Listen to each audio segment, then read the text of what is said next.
Please welcome Danetta Williams, member of the local steelworkers 1025. Welcome to the White House on this very historic day. I am so honored and happy to be here and elated to see President Biden, Vice President Harris, members of the cabinet, and members of the Congress, members of my local union, brothers and sisters. Is this not a great day to sign a bill? I am Donita Williams. I'm an optical fiber maker at Corning in Wilmington, North Carolina. Our 326 members there and the steel workers throughout our great union supply America. Excited part about this bill, the $65 billion upgrade to expand broadband in communities across the country.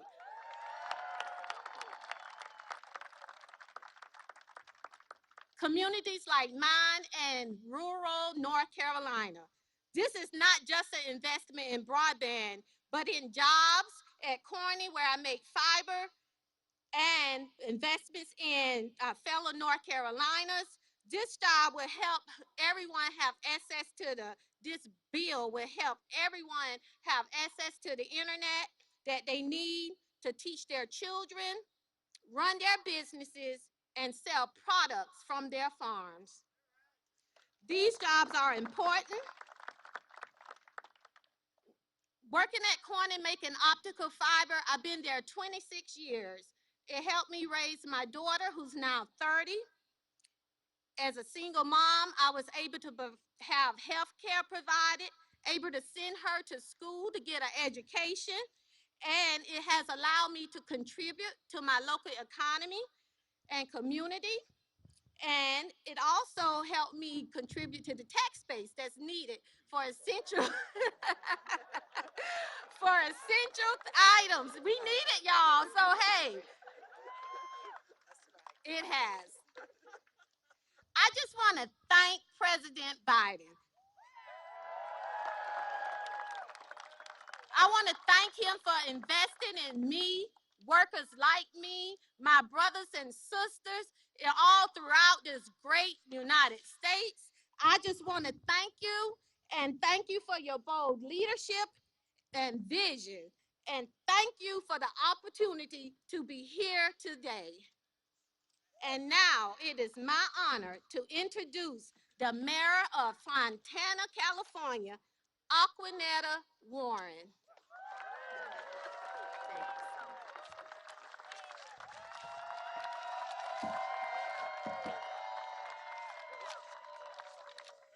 Thank you so much. Good afternoon, Mr. President and distinguished guests. I'm Aquanetta Warren, Mayor of Fontana, California, a city of 220,000 in San Bernardino County. I'm honored to be here and represent small and mid-sized communities in America. This bill, the bipartisan infrastructure bill, is designed to help all of us, big, small, and in between. The bill brought together both Republicans and Democrats and will address the critical needs of our community by putting millions of Americans to work and providing long-term funding to address our nation's crumbling infrastructure. I congratulate not only President Biden on this tremendous accomplishment, but the members of Congress, including my representatives, Norma Torres and Pete Aguilar, of both parties who voted for this. I attended many meetings regarding this bill, virtually, of course. I attended these meetings and I was so struck by the bipartisan nature of the discussions. It doesn't matter whether you were a Republican or a Democrat. You work together to put the safety and efficiency of American people first. This bill will invest millions and produce countless jobs for cities such as Fontana. It will improve roadways, transit systems, our access to clean water, and millions of Americans their ability to access high-speed internet and bridge the digital divide. This bill will also address climate change, and it is a major step forward in protecting our communities against fire, drought, and floods. After the Great Depression, Roosevelt had his New Deal, putting Americans back to work and bringing forth programs that are still with us generations later. Social Security, unemployment insurance, and federal agricultural subsidies. Now, after a pandemic that has shaken the global economy at its core, we have this newer deal, one that will put America back while protecting and advancing our infrastructure for generations to come. You know, Mr. President, I've been working on infrastructure since I was elected as mayor in 2010. I just have to thank the members of Congress and thank you, Mr. President, for making this a reality. Thank you. Please welcome Senator Kirsten Sinema.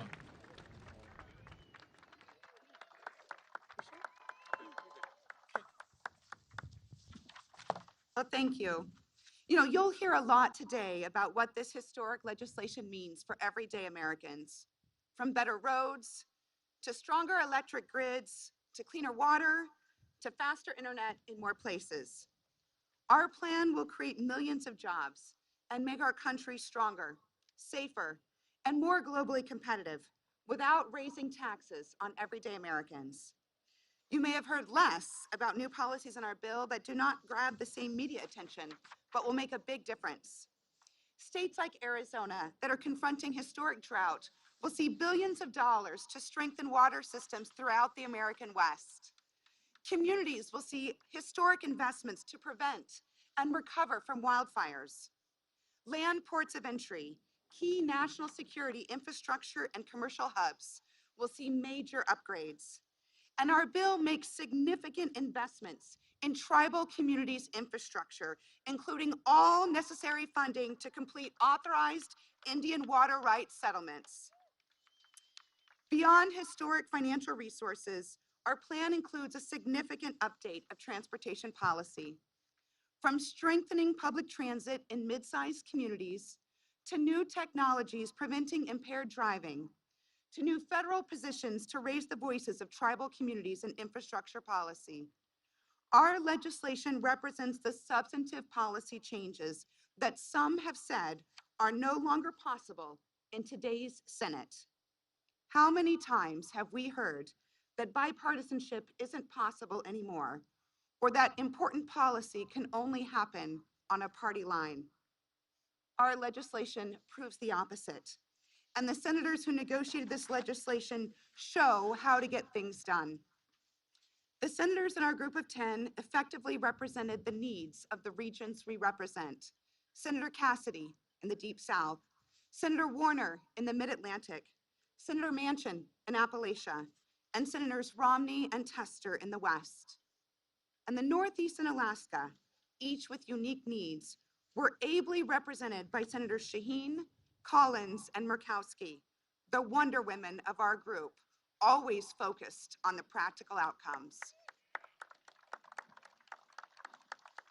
And I sincerely thank my partner in co-leading this long effort, Senator Rob Portman, whose knowledge of the federal budget is matched only by his steadfast commitment to delivering on this priority for America.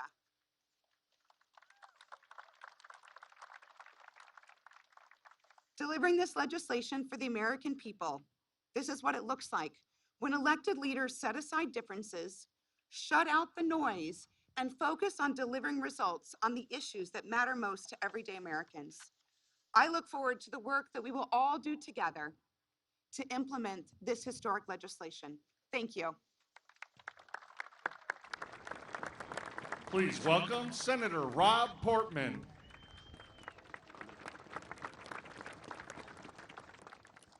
Kirsten, thank you very much, and it was great being your partner in this.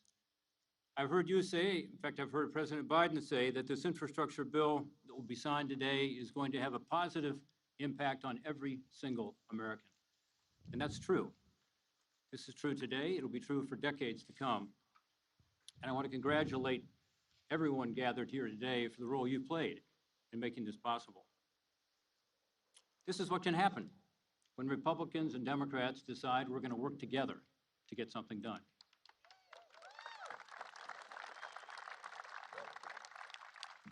The bipartisan process that resulted in this historic investment began with a meeting about 8 months ago with my colleague, Senator Sinema, whose persistence was absolutely key to us being here today.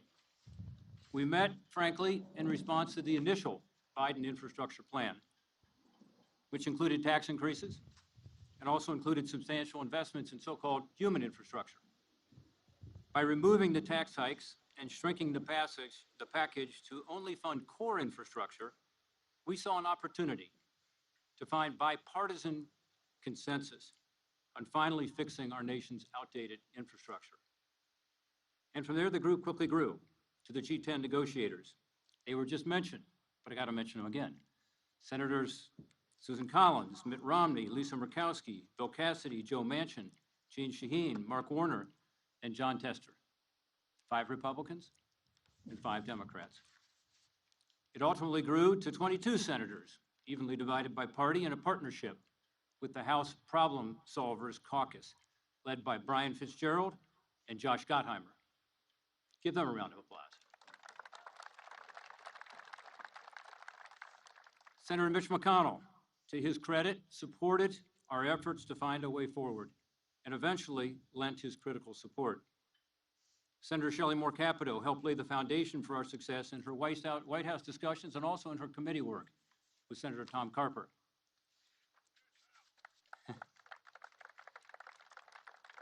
Our work was guided by a few simple principles: core infrastructure only, no tax increases, and no linkage to the broader partisan reconciliation process. Instead, we agreed this would be a truly bipartisan process, working from the middle out, not the top down. There were plenty of bumps along the way, but we got there because we were all committed to ultimately delivering a result for the constituents we represent. We also got there because of a lot of smart, hardworking staff, as usual. I want to commend my team as well as the staff of our G10 members, and I want to commend the White House negotiators, led ably by Steve Ricchetti and supported by Brian Deese. Every president and every Congress in modern times has proposed major infrastructure improvements. They all have. By making infrastructure a real priority in his administration, President Trump furthered the discussion and helped Republicans like me think differently about the positive impact of investment in core infrastructure. And core infrastructure is what this law is all about. It's about roads and bridges and rail and transit and ports and airports and water systems, the electric grid, broadband, and more. We've got a major bridge in my hometown, and it's also a major bottleneck, desperately in need of replacing. We've been trying to do it for 25 years, but we haven't been able to pull together the funding and figure out how to do it. This new law finally gives us the tools we need to fix the Brent Spence Bridge, and the same is true for major projects all around the country. That's why you see so many of my colleagues here from every region of the country, because they know this is going to help to create more economic efficiency, more productivity, and maybe lessen that commute for their constituents. This long-term investment in our nation's capital assets will grow the economy because of that efficiency and that productivity. It'll create hundreds of thousands of new jobs. It'll make us more competitive against countries like China, who are investing heavily in infrastructure, much more than we have been. Maybe most importantly, at a time of surging inflation, these long-term investments are actually going to help. Inflation, of course, is caused when demand outstrips supply. And in this case, we're not funding stimulus spending that adds to the demand side, but ports and freight rail and roads and bridges and other assets that will help on the supply side.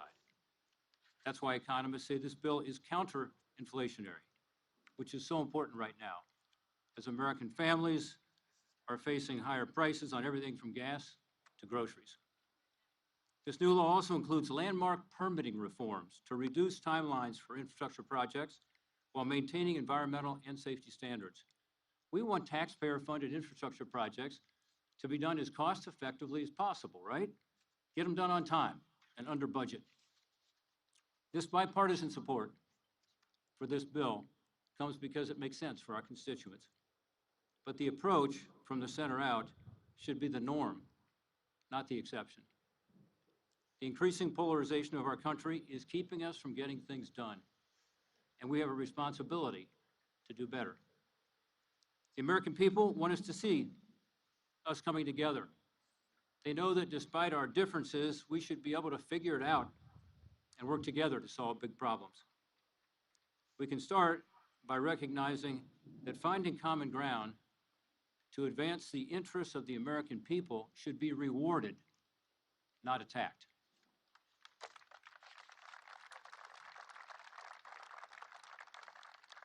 Mr. President, in a moment you're going to sign this bill.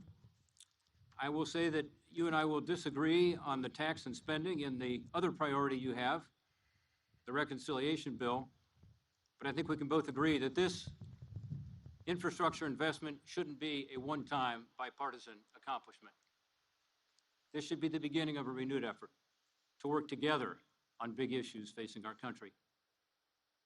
Again, I want to thank everybody who's here today for what you did to make this possible. Thank you. You need to know it. Please welcome Senate Majority Leader Chuck Schumer. Thank you. Thank you, Mr. President, for inviting us to the White House. Thank you to Vice President Harris, my colleagues in attendance, all of you, and Senators Sinema, Portman, and Speaker Pelosi. Now, for years, Americans were promised that an infrastructure bill was coming. Today, we're telling the American people that an infrastructure bill is finally here. Thank you, President Biden.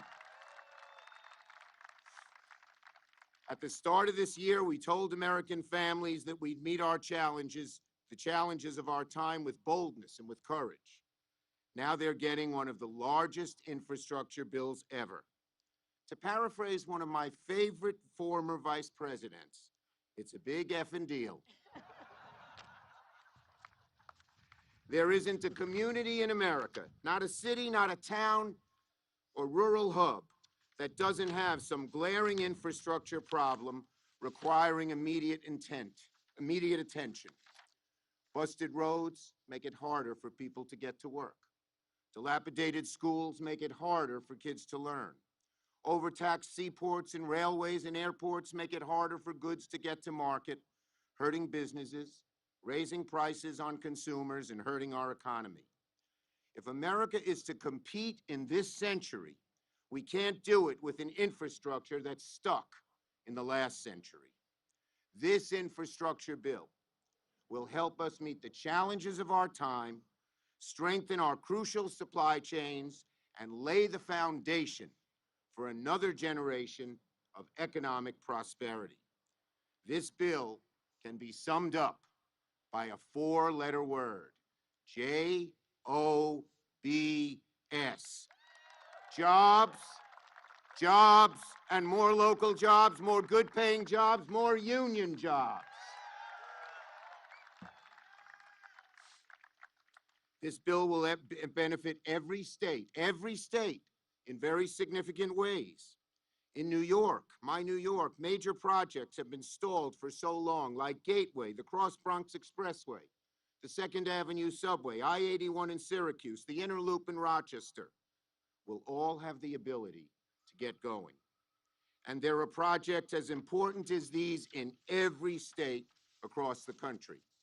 Today's infrastructure bill will also begin the necessary efforts to prevent the worst of climate change, putting thousands of Americans to work by investing in resilience in our buildings, and crucially, beginning our task to make America's transportation system clean.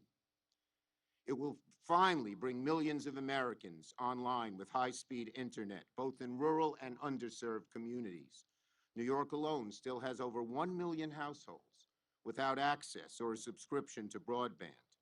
We'll also help eliminate lead pipes in our water system, so one day parents won't have to worry if their kids are getting sick every time they turn on the faucet.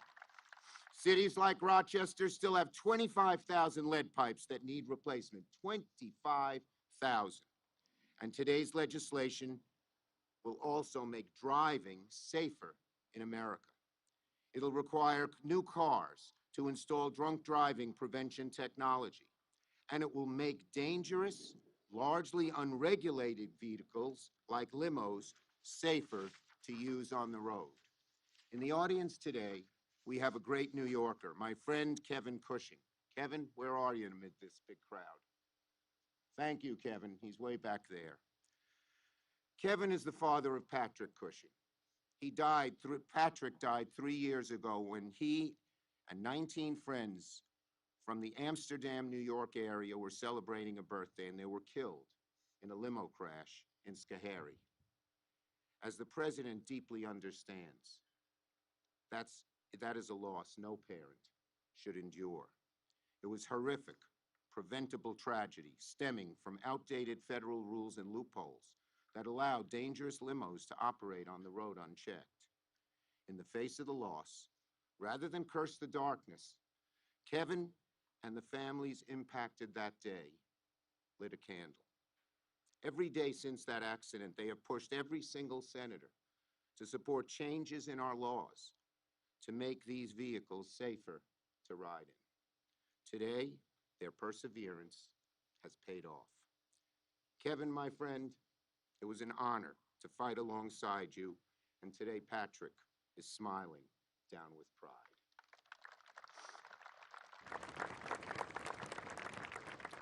So, Mr. President, thank you for your leadership in achieving this long-sought goal on a bipartisan basis.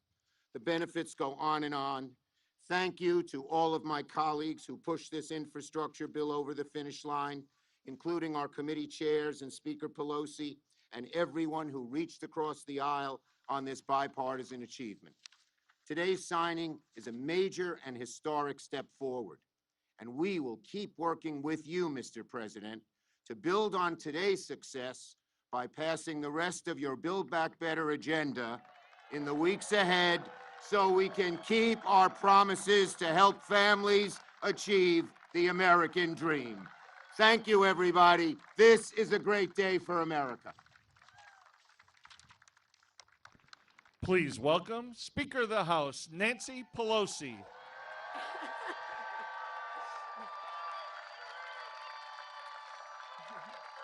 Good afternoon, everyone. Thank you so much to everyone who made today possible. I especially want to acknowledge President Biden for the glorious vision and the great commitment that he had to bring this legislation forward for the people. It is a great achievement. Thank you, Mr. President. When our nation was experiencing the depths of pandemic and economic crisis, you knew, Mr. President, that we needed not only to recover, but we had to seize the opportunity to build back better. Following your vision, Congress passed the Infrastructure Investment and Jobs Act, an historic step to rebuild the infrastructure and the middle class. Your agenda is historic, transformative, and the biggest, boldest investment in our country's history. I just want to talk about the history for a moment. The very first major infrastructure investment was President Thomas Jefferson's. He tasked the Secretary of Treasury, Gallatin, for the Gallatin Project to build the infrastructure to reach into our ever-growing nation, resulting in the Erie Canal, the Cumberland Road in Maryland, and other initiatives. Then, under President Lincoln and through legislation from Congress, America launched the Transcontinental Railroad, connecting the country from coast to coast. On the 100th anniversary of the Gallatin Project, President Theodore Roosevelt established the National Park Service to preserve God's beautiful natural patrimony of our country. And then President Eisenhower, years later, established the Interstate Highway System, initially a national security initiative, but significantly connecting America for commerce and communities. And today, Mr. President, with the stroke of your pen, we will take a giant step to achieve your vision to build America's roads, bridges, water systems, and so much more, creating good paying union jobs, and ensuring clean air and clean water, delivering better quality of life with equity, helping businesses thrive, and turbocharging our global competitiveness, connecting communities again through the internet, and making America safer as we protect our planet. And we do so building back better. This historic achievement was possible thanks to so many who have been acknowledged already, honors granted to all of them, to our chairs, members, and staff who have in every step brought a depth of knowledge, commitment, and values-based leadership that is making a difference. Especially I salute in the House Transportation Infrastructure Chair, Peter DeFazio, a maestro of all things related to infrastructure and sustainability. I do want to acknowledge Mr. Clyburn, who was taking great pride, I think almost blushing, when our guest from the Carolinas was talking about broadband especially, but among other things. Thank you, Mr. Clyburn, for your leadership and all of that. May I just say and associate myself with the closing remarks of Mr. Schumer. This is a great accomplishment, and there's more to come. And so happy that hopefully this week we will be passing Build Back Better to give tax cuts to America's working families, to create millions more jobs, to lower health care costs, and all of it paid for by making everyone pay his or her own fair share. I'll close by saying last week in Glasgow at the COP26, members were met with great enthusiasm over the Build Back Better agenda, which is a show of force to the world. As the president has said, America is back. With President Biden's signature, we show America's leadership for ourselves, for the people, and to the world. Thank you, Mr. President, and thank all of you.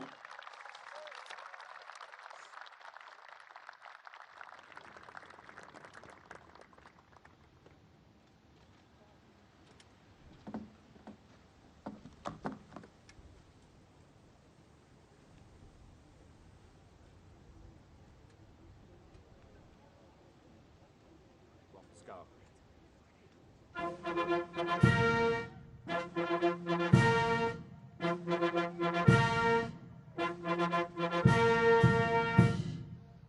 Ladies and gentlemen, the President of the United States, accompanied by the Vice President of the United States and Heather Kurtenbach, a member of Iron Workers Local 86.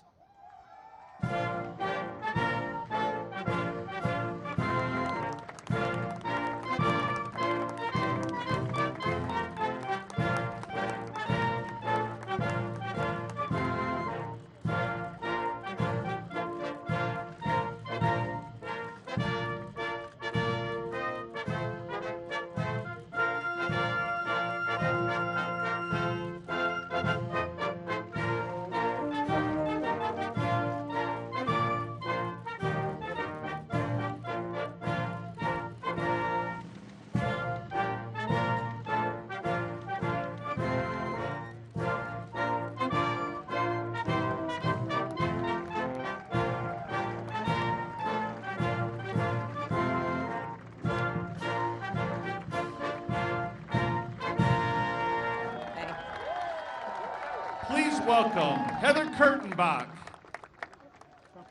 In a moment. Please have a seat. President Joe Biden, Speaker Nancy Pelosi, Majority Leader Chuck Schumer, Cabinet members, Congress members, governors and mayors, and my fellow Americans. This is an historic day. In the middle of the Civil War, President Abraham Lincoln started construction on the Transcontinental Railroad. In the middle of the Great Depression, President Franklin Roosevelt finished construction on the Hoover Dam. President Dwight Eisenhower signed the National Interstate and Defense Highways Act in the middle of the Cold War. And today, President Joe Biden will sign the Infrastructure Investment and Jobs Act into law.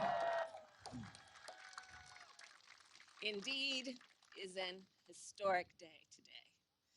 From the very start of our administration, we were determined to follow through, not just on our promise to invest in our nation's infrastructure, but on the promises that the American people have heard for years now. And we would not be here today were it not for your leadership, Mr. President. From the very start, you welcomed Democrats, independents, and Republicans to meet with us in the Oval Office. You welcomed ideas. You welcomed debate, all in the service of getting this bill done. And here is what I know to be true, Mr. President. You are equal parts believer and builder. And because you are, we are all better off. On behalf of our nation, thank you, Mr. President.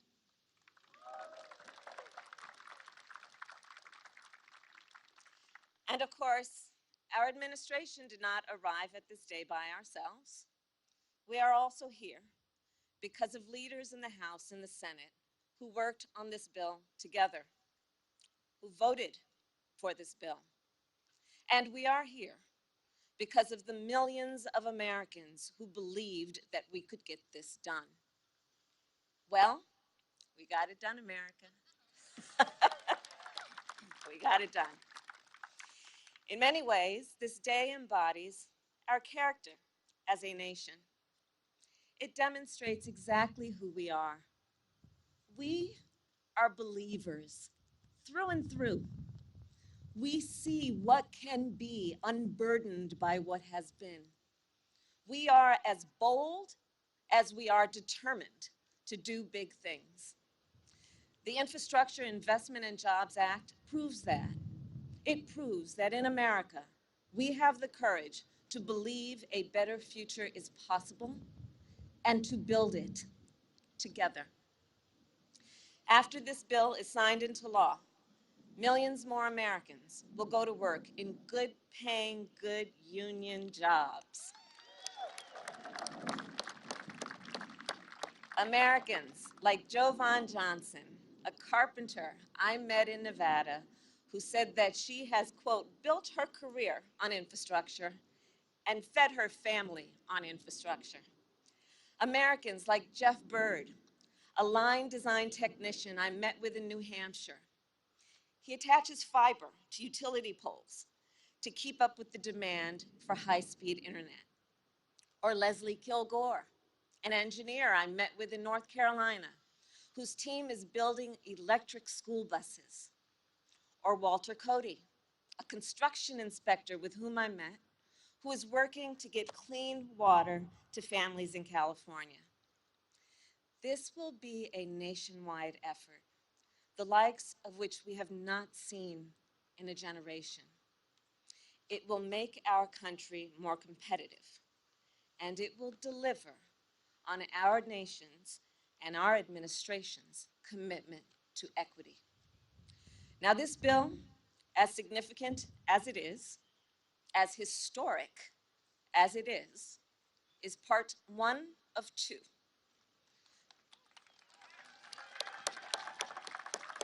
To lower costs and cut taxes for working families, to tackle the climate crisis at its core, Congress must also pass the Build Back Better Act.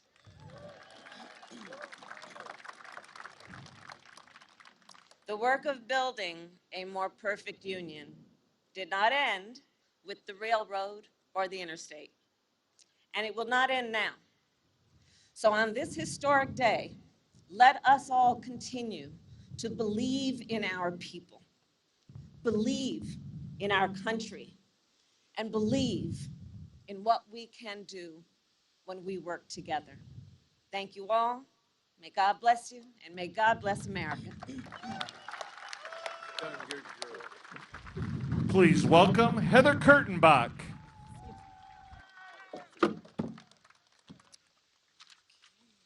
Thank you, Madam Vice President. As a proud union ironworker from Local 86 in Seattle, Washington, I am honored to be here at the White House on this historic day for workers like me and our country. I am an elected leader in my local union as a business agent and active in the Sisters Committee, which mentors newer iron workers. Before I got where I am today, however, I had to overcome some challenges. In 2005, I was released from incarceration. While incarcerated, I was able to work on a wildland firefighting crew, sometimes heading out in the middle of the night to fight fires. That experience taught me a powerful work ethic and gave me lasting friendships. When I got out of prison, however, doors were closed to me. I searched for a job for 6 months with no offers. Finally, as a last-ditch effort, I asked my brother-in-law, a union iron worker, how he made a living. He told me, go to the union and apply. You could totally do this work. And I'm so glad that I did. I was accepted into, thank you. Yeah. I was accepted into the apprenticeship and went right out to a rebar job. I loved working rods and I fit right into the trade. I graduated from my apprenticeship at an uncertain time. The Great Recession 12 years ago was more of a depression for the construction industry. And many of my fellow journeyman workers, my co-workers, couldn't find work. Luckily, the Obama-Biden administration passed the Recovery Act that created a vital lifeline of jobs as the economy recovered. Yes. Just like this infrastructure law will do for workers today, enabling them to rebuild America and take care of their families over the coming years. Roads and bridges, rail, transit, airports, water, a whole generation of our nation's infrastructure will be built, creating good union jobs for people just like me. It invests in historically disadvantaged communities, creating jobs and opportunities for people of every race, gender, and background. I'm proud to stand here today and represent the most diverse labor movement in history. Nearly half of my local's apprentices are women or people of color. And this law empowers unions to keep building the middle class, leaving no one behind. Most of all, I'm proud to stand here as an American. In our line of work, you have to trust one another to get the job done. And throughout this process, I knew we could trust someone to get this law done. Someone who understands what workers like me are going through and who always believes in us and what we can do if given a chance. I never imagined in a million years that I would be standing here today. Yeah.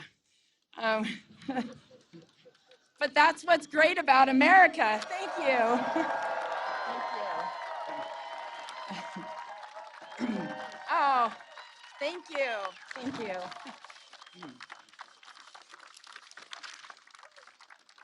Yeah. But that's what's so great about America and having a president who believes someone like me should be standing here. On behalf of Local 86 in Seattle and union workers everywhere, for the faith he's placing in us, I am honored to introduce the 46th President of the United States, Joe Biden.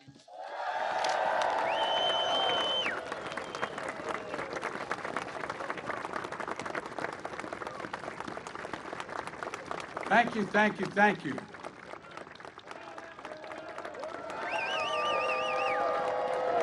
Thank you. Thank you, Heather. Thank you, thank you, thank you.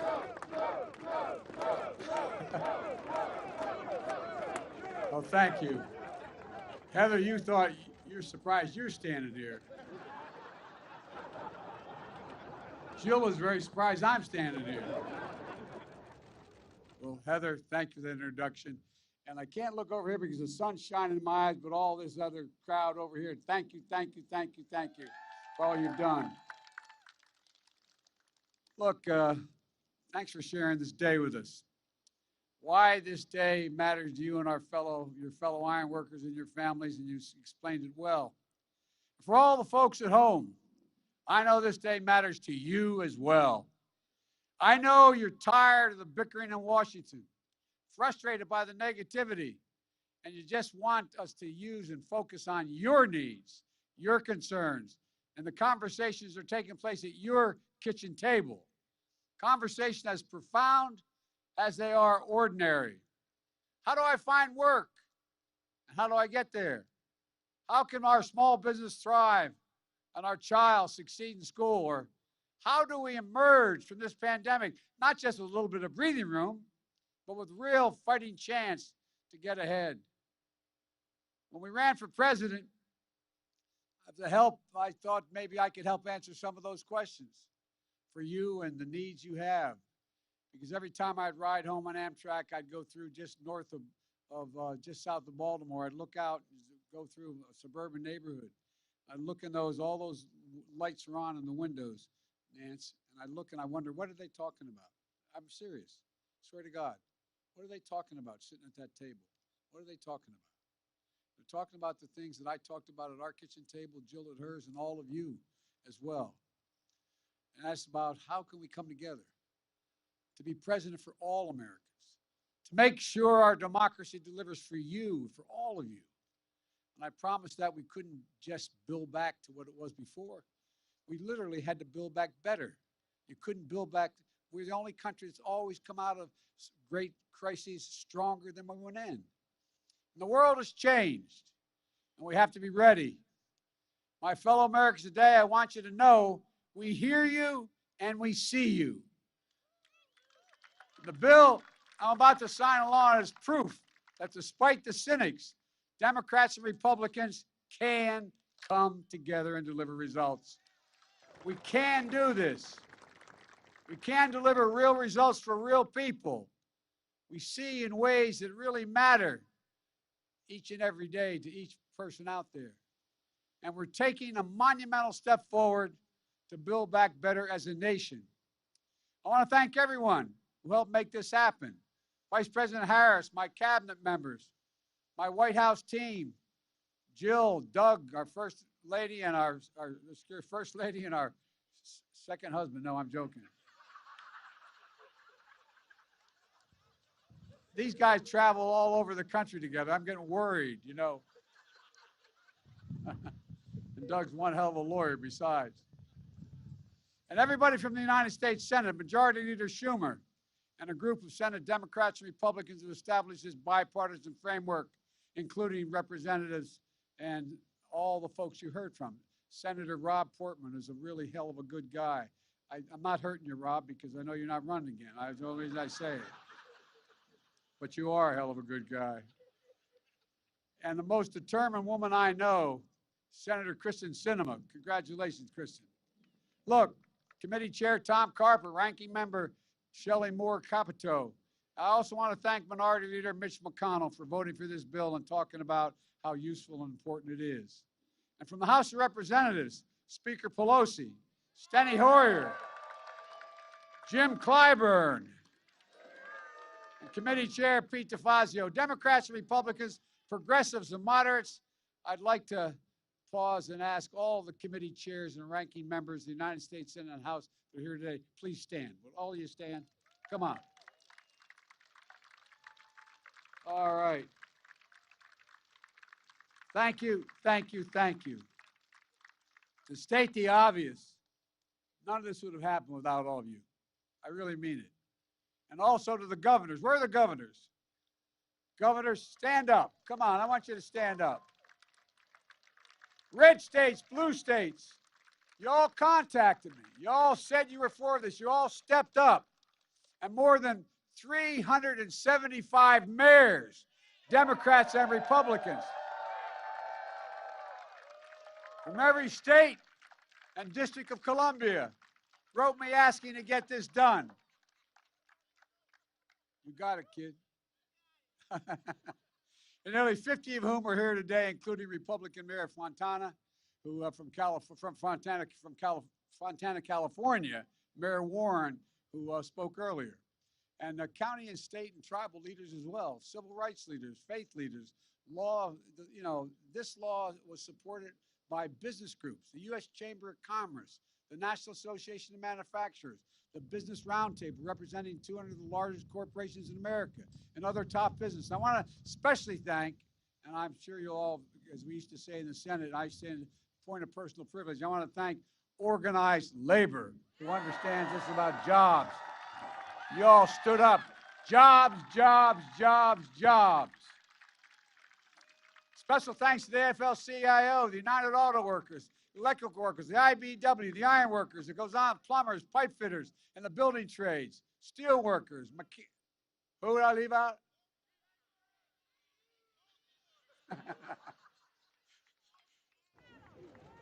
Pardon me? And my wife is a member of the union, the NEA. I'm going to get in trouble.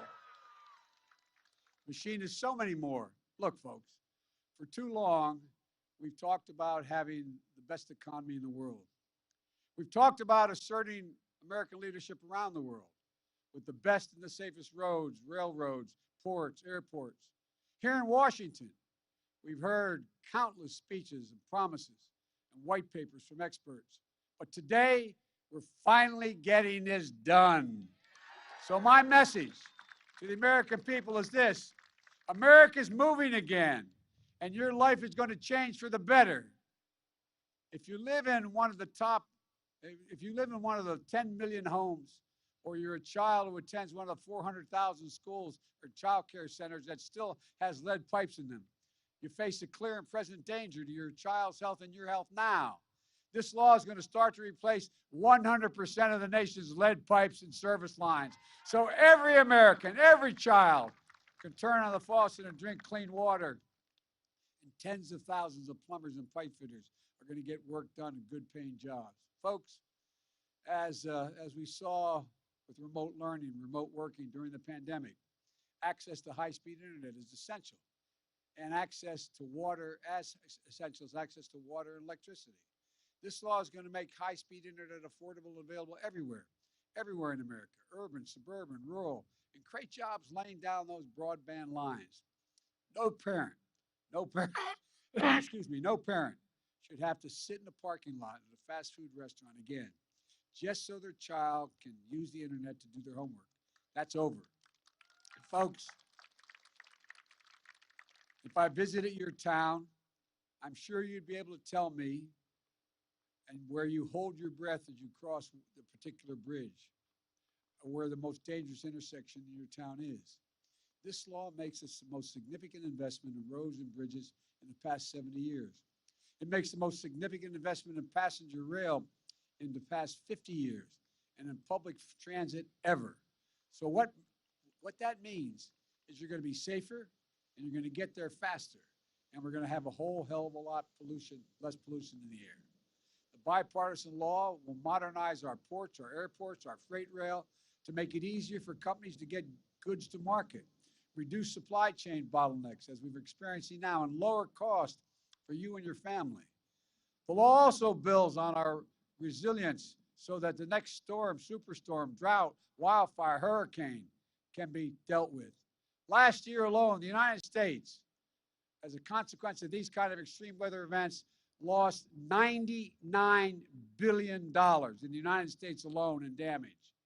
After Hurricane Ida, I see the distinguished governor from Louisiana is over there. I saw him stand up. I went down to see him. We went through and saw all the damage there. They had 179-mile-an-hour winds at top speed in Louisiana. But then I headed on up to New York. Chuck, we're up in your area, in the Queens, in New Jersey. More people died there than in the hurricane. More people died with the flooding. Record wildfires raged, and I went to Idaho and California and saw it. More land is burned to the ground than the entire state of New Jersey out west. Folks, walk the neighborhoods and look the people in the eye in these circumstances, as many of you have, and you'll see the despair and the heartache. So many of you understand. You're living through it. This law builds back our bridges, our water systems, our power lines, our levees, better and stronger, so few Americans be flooded out of their homes or lose power in those days and weeks as a consequence of storms that hit. Folks, this bipartisan law, for the first time ever, creates a true national network of charging stations for electric vehicles, over 500,000 of them, so you can charge your car here and drive all the way to California, not worrying about having to find places to charge, creating thousands of jobs, thousands. It was also going to make it possible for Americans to get off the sidelines and into the game of manufacturing solar panels, wind turbines, batteries to store energy and power for electric vehicles, including electric school buses, which will mean millions of children will no longer inhale the dangerous diesel fumes that come out of the buses. For real, it's a big deal. And it'll reward companies for paying good wages and for buying American, sourcing their products here in America right now. It's going to help the United States export clean energy technologies to the world, creating tens of thousands of more jobs. There's so much more in the law, but most of all, it does something truly historic. I ran for president believing it was time to rebuild the backbone of this nation, which I characterize as working people in the middle class. They're the ones who built the country. And to rebuild the economy from the bottom up and the middle out. This law delivers on that long overdue promise, in my view. It creates better jobs for millions of Americans. And no one earning less than $400,000 a year will pay a single penny in federal taxes because of it. And it does not include, as we did the bipartisan infrastructure bill, it does not include a single penny in gas tax, which I rejected because people under $400,000 would be paying it. This law is a blue-collar blueprint to rebuild America. It leaves no one behind, and it marks an inflection point that we face as a nation. For most of the 20th century, we led the world by significant margin because we invested in ourselves. But somewhere along the way, we stopped investing in ourselves. We risked losing our edge as a nation, and China and the rest of the world are catching up. Our infrastructure used to be rated the best in the world. Now, according to the World Economic Forum, we rank 13th in the world. Well, that's about to change. Things are going to turn around in a big way. For example, because of this law, next year will be the first year in 20 years American infrastructure investment will grow faster than China's. We'll once again have the best roads, bridges, ports, and airports over the next decade. And we'll lead the world into the 21st century with modern cars and trucks and transit systems. We're going to do this by building again and moving again. Folks, too often in Washington, the reason we didn't get things done is because we insist on getting everything we want, everything. With this law, we focus on getting things done. I ran for president because the only way to move this country forward, in my view, was through compromise and consensus. That's how the system works. That's American democracy. And I'm going to be signing a law that is truly consequential because we were made our democracy deliver for the American people. We compromised. We reached a consensus. That's necessary. And now our focus moves to implementing an infrastructure law that's going to, with speed and with discipline. I have a lot of experience in doing that. When I was vice president, I was given responsibility for overseeing and implementing the Recovery Act for nearly $900 billion emergency package. I'm proud to say that when we finished implementing that Recovery Act, it was determined that there had been less than 0.2% waste, fraud, or abuse. And it was how I learned and earned the nickname Sheriff Joe from President Obama, because I made it a point every single day for well over a year to stay on top of how the money was being used. I spoke with over 160 mayors, 2-3 times sometimes. And I spoke with county executives and every governor save one. Well, I won't mention that. And save one. She could see Alaska from reports. But monitor what we're doing. That was just how it was being done. And it was one of the most efficient implementations of a major program in American history. And now we owe it to the American people to do the same thing again. And to make sure every penny is spent where it's supposed to go in a timely fashion, I've asked the former mayor of New Orleans and former lieutenant governor of Louisiana, Mitch Landrieu, to oversee this responsibility. He'll have full access to every tool the federal government has to get it done. And we have the high obligation and responsibility to make sure this money is used wisely and used well. Folks, I've been looking forward to this day for a long time, like all of my colleagues here have. Tomorrow, I'll be traveling to New Hampshire to visit a bridge that is structurally not safe, like thousands of bridges across America. That's what this law is all about, keeping communities safer and more efficient. On Wednesday, I'll be in Detroit to meet with the UAW workers who are building the next generation of electric vehicles. And that's just the beginning. We're also seeing you'll be seeing me and Vice President Harris, Jill and Doug, cabinet officials, hitting the road to help you understand how this is going to transform your lives for the better. And folks, when you see those projects starting in your hometowns, I want you to feel what I feel. Pride. Pride in what we can do together as the United States of America. Folks, you know, the same goes for my plan to build back better for the people, getting folks back to work and reducing cost of things like child care, elder care, housing, health care, prescription drugs, and meeting the moment on climate change. I'm confident that the House will pass this bill, and then we're going to have to pass it in the Senate. And it's fully paid for. It will reduce the deficit over long term, according to the leading economists in the world.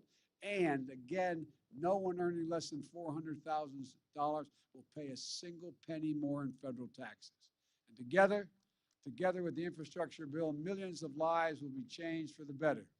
Folks, let me close with this.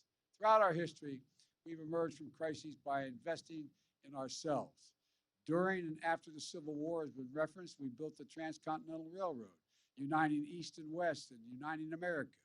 During the Cold War, we built the interstate highway system, transforming how America lived their lives. And now we're emerging from COVID-19 pandemic, and we'll build an economy for the 21st century. When I met with President of China, who I'm going to be speaking with tonight, several years ago, he asked me, we were in China, he said, could I define America? And I said, absolutely. It's God's truth. I said, absolutely. I can define it in one word. Possibilities. Possibilities. There is no limit to what our people think we can do.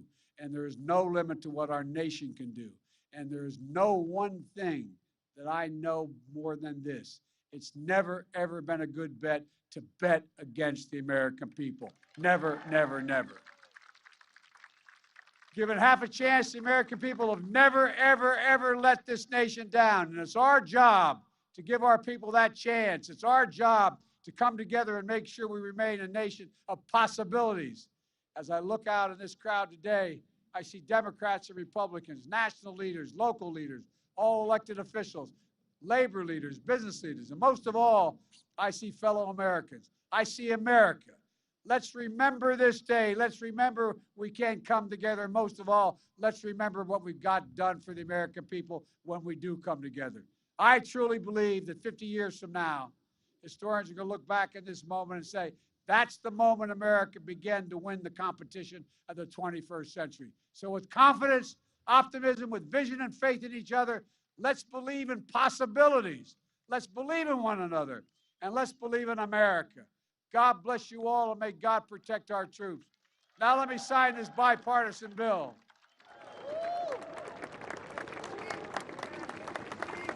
Take the Vice President's picture out of your way, sir. Good man. There you go. Yes, sir.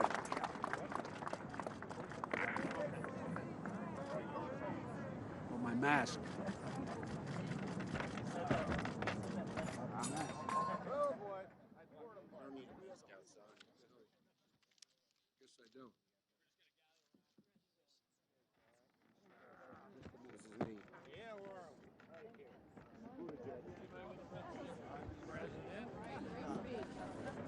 Hey guys, much please. We were wondering when you were going to stop for a moment after approving it. I tell you what, I know what you mean. It's the only reason I did stop. Well, folks, I'm going to get you each a pen, but there's 30 of you up here. I only have one pen with me.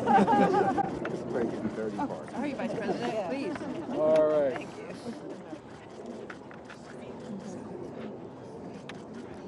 you. Okay, here we go. Yeah. Bravo. Thank you, thank you, thank you. Good job.